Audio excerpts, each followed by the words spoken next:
I'm excited to be here today. I am so very aware that we have heavy hearts today. And I'm so very aware that we all, particularly those of you who make your way to this church, so many churches you could go to, but you make your way to this church, and that says something about who you are, what you believe. Says something about who you are in the world. It says something about who you are in your hearts and your minds. It says something about the conversations you have around your dinner tables. It says something about the news channels you watch. It says something about the Twitter feeds. It says something about your Facebook posts and your Instagram. It says something about you. You could be in any other church in this city of Dallas, but you decide to come here. And so I'm aware that you who've made your trek here this morning come with heavy hearts. You come understanding the situations and issues that go on in our world and in our society, particularly in this thing called America. In these here yet to be United States, you understand it very well, and you struggle with it every day, and you wrestle with it every day. And so today we didn't come here to wrestle with the issues of America, and we didn't come here to struggle with the issues of America. No, that's not what we came here to do this morning. But we came here to understand that there is something we can do about it. Amen. That we don't just simply have to struggle, we don't have to toil as those who have no hope, but there is hope. There's hope because we're here. There's hope because this church, this place, was the seed, the birthplace. They said they didn't like that word, and I understand. I get it. I do. Nevertheless, a truth is a truth, right? This place is the birthplace of that great fight that got women the right to own the decisions for their own bodies. It was the birthplace. You stand on the shoulders of those women who went out and found that lawyer who said, I'll fight that fight and I'll take it all the way to the Supreme Court. This church is the one who did that. Yeah, I know it looks dark right now. I know it looks dark right now, but somebody once told me in my sanctified imagination that it is always darkest before the dawn. And even though it's dark right now, somebody say morning is on its way. Yeah, it was dark last night. You went to bed and then you woke up and the light was shining through the blinds and the cracks. It kissed your face when you woke up this morning. The sun is going to shine again, I promise. I know it feels bleak and I know your hearts are sad and broken, but I promise, I'm going to say it one more time. The morning is on its way. I was asked, or I read the website, and it said that I came here to talk about to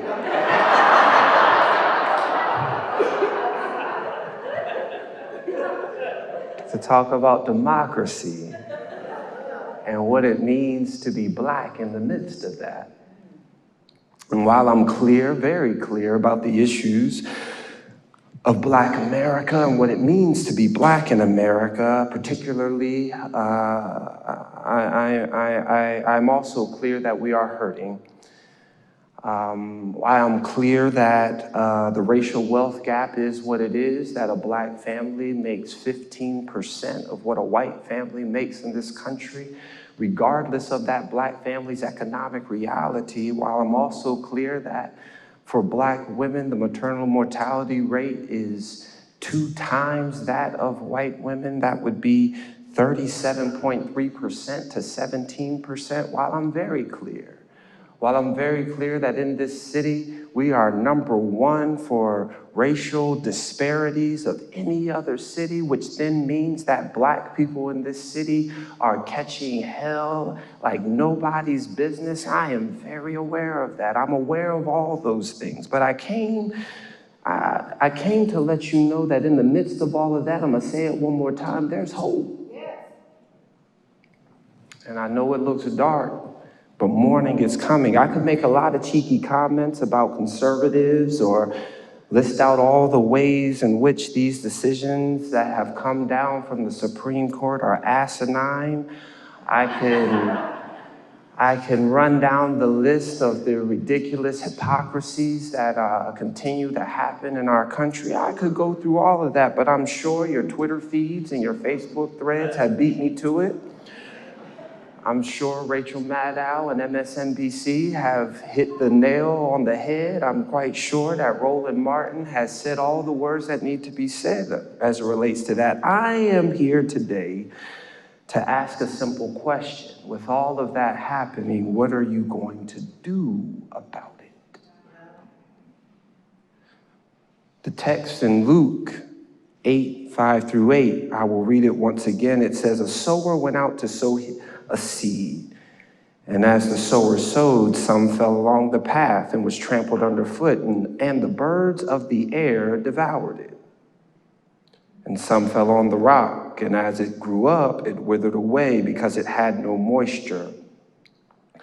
And some fell among thorns, and the thorns grew up with it and choked it. And some fell into good soil and grew and yielded 100-fold. Those who have ears to hear, let them hear.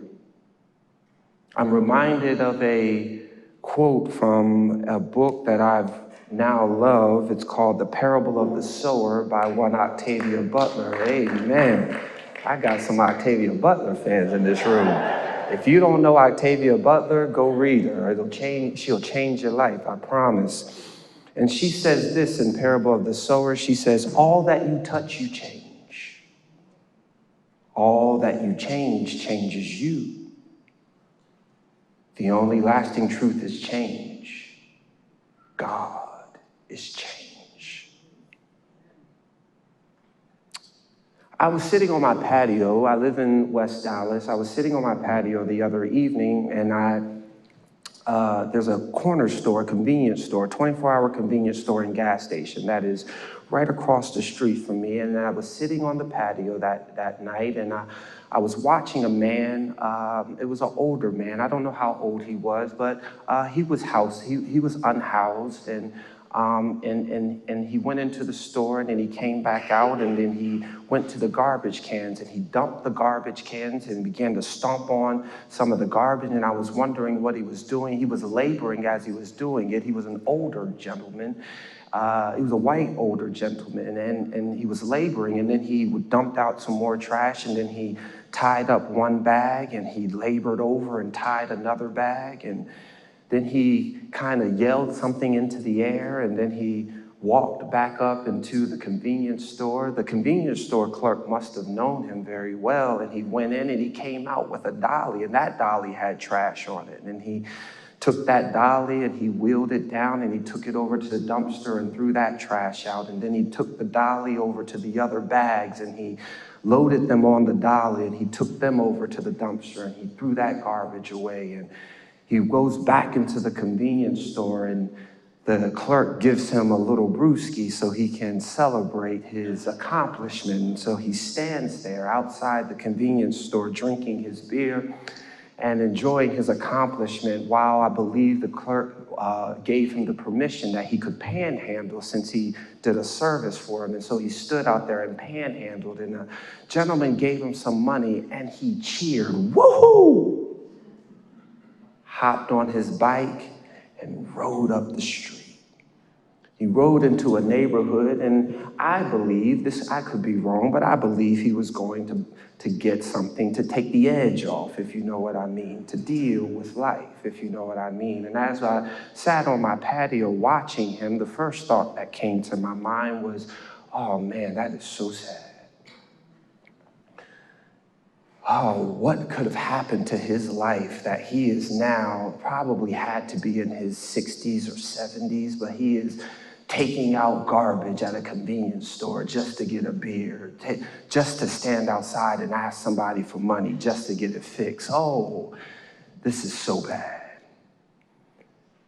And then when I watched him get that money and shout, woohoo, hop on his bike and ride off into the night, I said, man, that man is happy.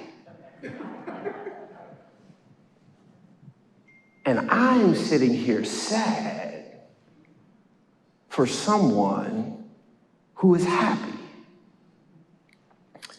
I say that because sometimes we like to project our desires and our hopes and our dreams and our ideas and our ways of living in the world onto other people. Sometimes we look at others and we would wish that they would live their lives the way I live mine.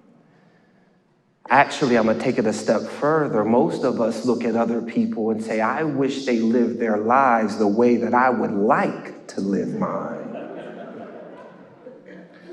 Because if we were honest and we took a good look at our own selves, we have some things in our lives that aren't quite right, that aren't quite hitting the mark, that aren't quite getting to it. Yeah, we didn't respond rightly to our family the other day, and we don't do all the things that we wish we do. All of our great posts on social media that talk about how wonderful we are and how much we're in the fight, don't always look like that in our lives. Sometimes we get a little tired. Sometimes we get a little frustrated. Sometimes we pull the covers over our head and don't want to go outside. Sometimes when we could have spoken up, we are quiet. Sometimes we could have stood up, we sat down. Sometimes when we could have marched, we stayed home. Sometimes when we could have voted, we went and did something else. Sometimes we missed the mark. Sometimes when we heard someone say something out of turn about our sister or brother's sexuality, we didn't speak up. Sometimes when we hear someone say out of turn about our black brother's race, we didn't speak up. Sometimes, men, when we hear other men talk bad about women, we let it pass. We don't say nothing about it. Sometimes we don't always get it right. But we tend to project onto others the perfection that we desire to see in the world.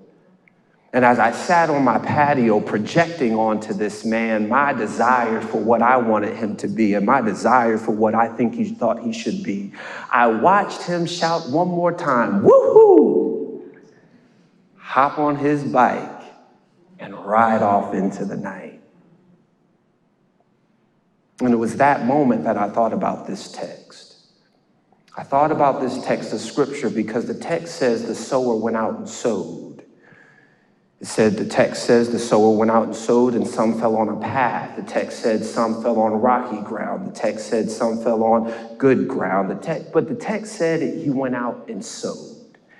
The text did not say that the sower went out and forced the ground to receive the seed. No, that's not what the text said.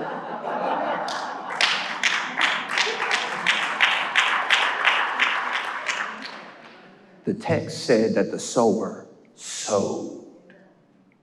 The text said that the sower sowed, and the text says that the sower sowed in rocky ground. And even though the text says the sower sowed in rocky ground and the rocky ground couldn't receive the seed, the text said the sower still sowed.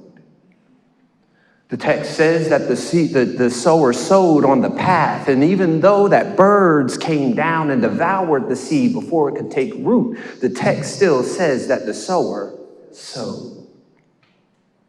The text says that the sower sowed on a path and the sun beat down on it before it could actually take root and take hold. But the text said the sower still sowed. And then the text says that the sower sowed into good ground and it took root and sprung up. But here's the thing about that good ground, about that rocky ground, about that path, about all those sorts of things. The text says that the sower sowed, but the text did not say that the sower stayed around to see what would come up.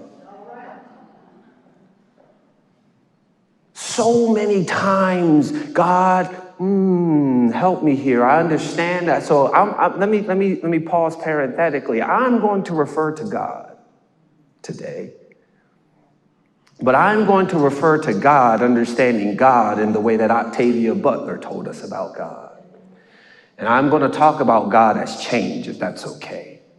Sometimes God is asking us, pushing us, forcing us, moving us to do things that we're uncomfortable with.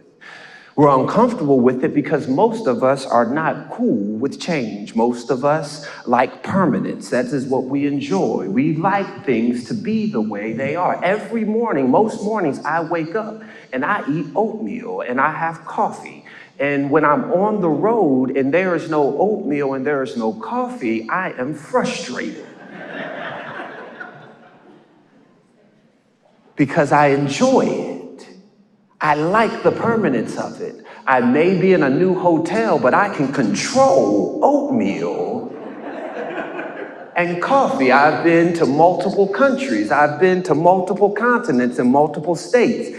And yet, most places I go, I can find oatmeal and coffee.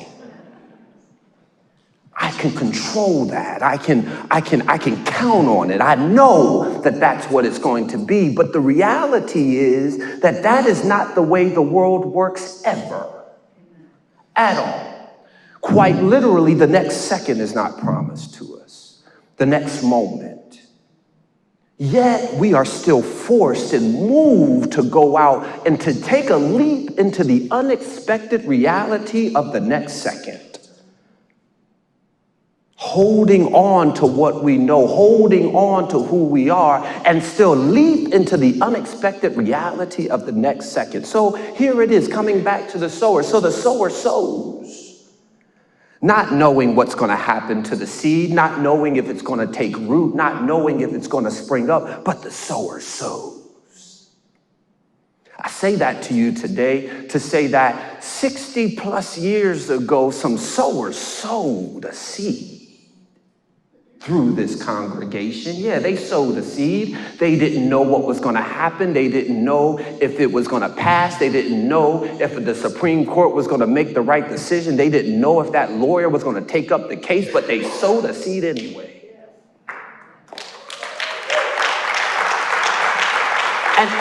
And here it is. They sowed a seed and they won a victory. But things change. The next second is not promised. So some birds of the air came and they plucked up that seed. They devoured that seed. That happened on Friday. But are there some sowers in this building?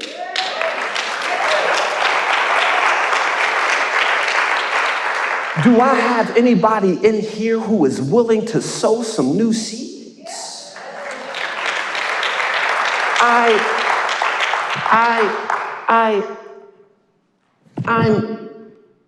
I'm struck because yesterday my family has been here, and so I've been trying to rest my mind, but as I was preparing for today, I had to have some conversations and see what people were talking about. I posted on social media the reality that they who got this win, if you were, they've been organizing for the last 6 decades to get this. 6 decades, yes, they've been organizing for 6 decades to get this. And so then my question on social media is, so what are you going to do? One of my colleagues, he posted, he said that progressives don't understand the long game. And if progressives just understood the long game, we would be better. And I see some head nods. And I said, I take your point, sir, but you're not totally accurate. I said, I take your point, but you're not totally accurate because ending slavery is a long game. Abolition was the long game. The ending Jim Crow was the long game. Criminal justice reform is the long game. Getting Plessy versus Ferguson was the long game. Getting Brown versus the Board of Education was the long game. Getting Roe v. Wade passed was the long game. I don't know. Sometimes, come here, progressives, sometimes Sometimes we look at the moment and I know it looks dark and I know it looks bleak and I know it hurts. Sometimes we look at our own short little life. We all look at our own little 10 years or 20 years or 30 years or 40 years or 50 years or 60 years and forget that the arc of justice is long and the arc of history is long and it bends towards justice. Now, don't take me to be one of these people who says, just wait on it and it'll come. No. I'm not one of those individuals at all, because I believe we got to do something now. You hear me? But what I am saying is, let us not get hit in the mouth and then go running back into our caves and fighting one another.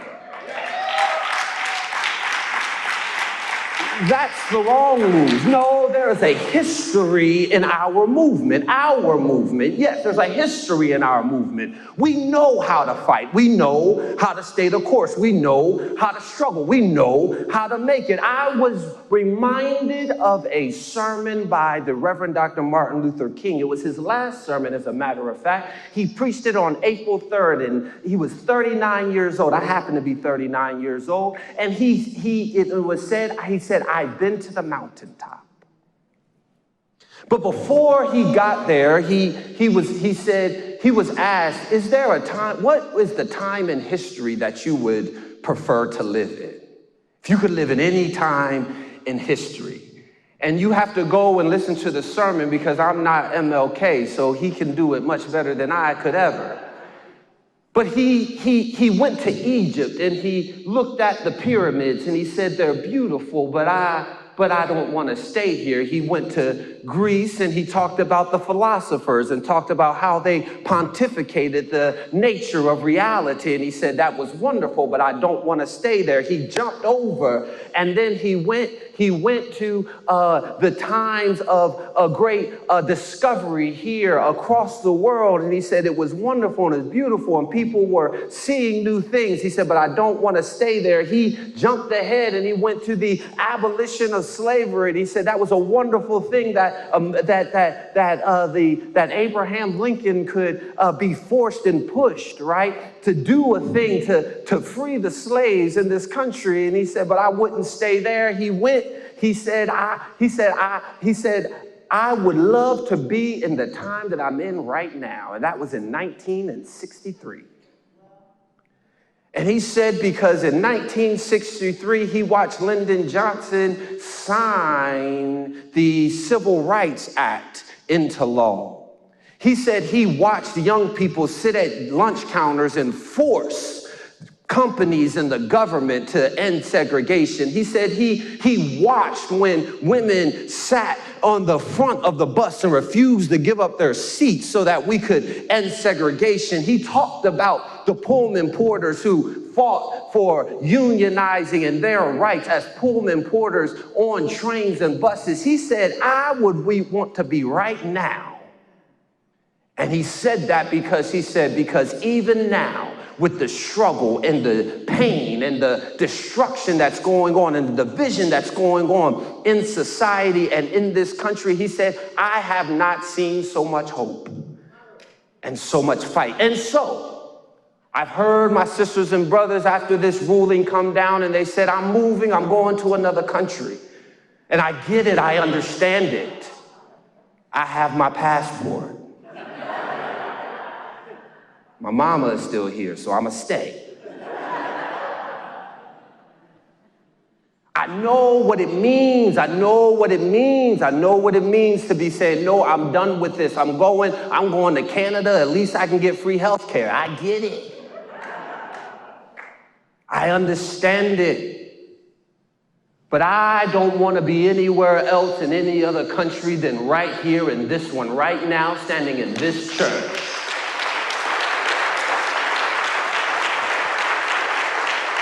Because if a black man can stand up in front of white folk and talk about the pains and the problems of America, and you and I can look at your smiling faces and know that you are going to get up and lock arm in arm with me. If a black man can stand up in front of a sea of women and stand up and say, no more. Women will have the right to be able to control their own bodies and have the right to be able to control their own destinies and have the right to be able to make their own decisions. I don't want to be nowhere else.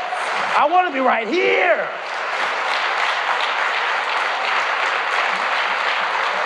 If we can live in a country where our 18-year-olds and our 13-year-olds and our 14-year-olds and our 20-year-olds can articulate justice with a sound mind and a sound heart, where our children will run out into the streets and say, no more, I will not have it, I want to be here. This is where I want to be. And I'll leave you with this. King said he was on his way to Memphis, and he said, I've heard the death threats.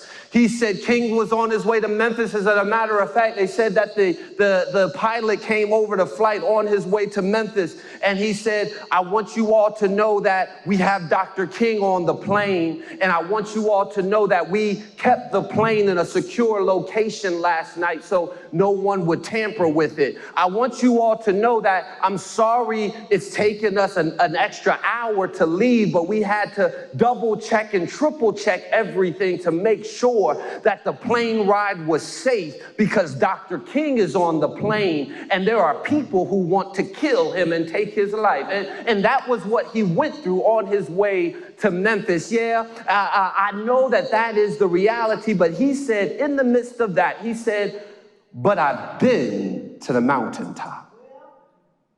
I've seen the glory of the coming of the Lord. He said, I know what it's like to go through struggle, and I know what it's like to go through pain, but I've seen what happens when people lock arm in arm and come together. I've seen policy be changed. I've seen hearts and minds be changed. I've seen families come back together. I've seen the change that happens in the world when we all get up and move together. I've seen it. He said, so I'm not worried. I'm not worried. I'm not worried about what might come. I'm not worried about losing my life. I'm not worried about missing another day, because I've seen it. And I want you all to understand that although things look dark right now, I've seen the morning. I know what it looks like to walk into City Hall and demand policy change and watch it happen. I know what it looks like to have a bad district attorney and then work with a new district attorney to get a new district attorney in office who stands up and writes a statement. Our Dallas district attorney, yes, stands up and writes a statement that in this city, women will be safe. In this city, in this county, women will be protected. In this county, yeah. No, help me. I want y'all to understand that didn't just happen overnight. No. That happened because people locked arm in arm. We saw that we had a district attorney that wouldn't protect black people. We saw that we had a district attorney that didn't care about protecting women. We saw that we had a district attorney that didn't care about protecting our immigrant sisters and brothers. We saw that we had a district attorney that didn't care about protecting the poor. We saw that we had a district attorney that would rather lock us up than protect us. And so we joined arm in arm and we got her right up on out of there.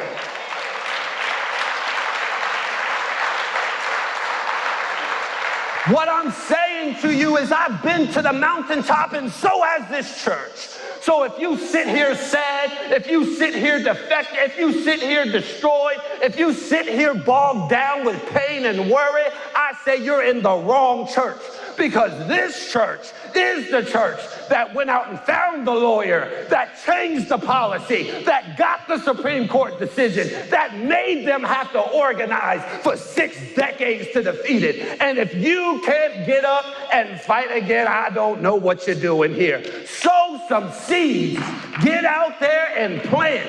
Don't worry about the rocks. Don't worry about the path. Don't worry if a crow comes and plucks it up. No, because there's some good soil out there. I believe it. And if we can unite arm in arm, hand in hand, one day, my sisters and my brothers, we're not going to come in here crying as those who have no hope. No, but we are going to cheer. We are going to cheer when we get the Supreme Court to overturn this overturned decision.